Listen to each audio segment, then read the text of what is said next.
અમદાવાદના science city road ઉપર આવેલી સોસાયટીમાં હાઈકોર્ટ કર્મચારીના 15 વર્ષના સગીરે યુવકને ઉડાવ્યો હોવાની ઘટના સામે આવી છે।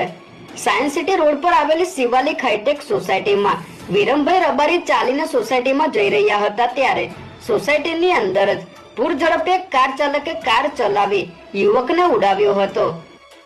અકસ્માત કરનાર કાર ચાલક 15 વર્ષનો સગીર અને હાઈકોર્ટના કર્મચારીનો દીકરો હોવાનું સામે આવ્યું હતું।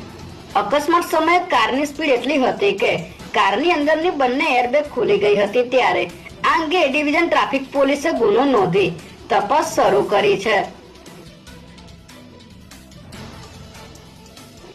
સુરત શહેરમાંથી દુષ્કર્મની હચમચાવી નાખતી ઘટના સામે આવી છે, જેમાં રાજસ્થાનના કોટાની યુવતીનો સોશિયલ મીડિયાના માધ્યમથી અમન નામના આરોપી સાથે સંપર્ક થયો હતો, જેથી અમને યુવતીને પોતાનો બર્થડે હોવાથી સેલિબ્રેશન માટે સુરત બોલાવી હતી। ત્યારબાદ અમનના મિત્ર મોહમ્મદ તોહિદુલ પણ હિન્દુ નામ ધારણ કરી યુવતીના સંપર્કમાં આવ્યો હતો, જે બાદ અમન અને મોહમ્મદે યુવતીને નશાકારક ઇન્જેક્શન આપી હોટલમાં બંધક બનાવીને 20 દિવસ સુધી દુષ્કર્મ આચર્યું હતું ત્યારે યુવતીએ હિંમત દાખવી નરાધમોના સકંજામાંથી છૂટીને પોલીસને જાણ કરતા પોલીસે બંને આરોપીઓને ઝડપી લીધા હતા।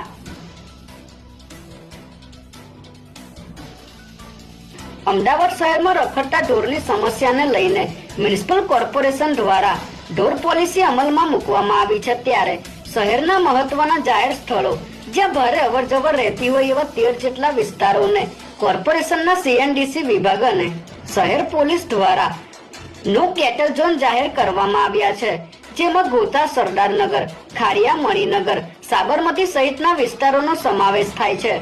આ નો કેટલ ઝોન વિસ્તારમાં સૂચનાત્મક બોર્ડ લગાવવામાં આવી રહ્યા છે અને પશુઓને રાખવાના સ્થળોની ચકાસણી, લાયસન્સની તપાસ તેમજ કડક એન્ફોર્સમેન્ટ હાથ ધરવામાં આવી રહ્યું છે।